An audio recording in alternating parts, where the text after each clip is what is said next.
स्थानीय तहमा काठमाडौँमा बालेन शाह जस्तो, झरानको हर्क सम्पाङ जस्तो, गोपी हमाल जस्ता पनि राष्ट्रभक्तिका जनप्रतिनिधिहरू पनि छन्। वास्तवमै यो राष्ट्र निर्माणको लागि, यो देशको समृद्धिको लागि, समाजवाद उन्मुखको लागि वास्तवमै कुलमान घिसिङले अब कुन बाटो रोज्ने र कुन दृष्टिकोण बनाउने भन्ने कुरा उहाँले दिनुहुनेछ भन्ने मैले विश्वास लिएको छु।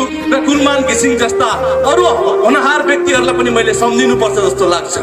जस्तै महावीर पुन जस्ता जो नेपालकै एउटा वैज्ञानिक हुनुहुन्छ, त्यसलाई पनि राष्ट्रले कुनै सोधी खोजी गरेको छैन, तिनको पनि कुनै सम्मान गरेको छैन।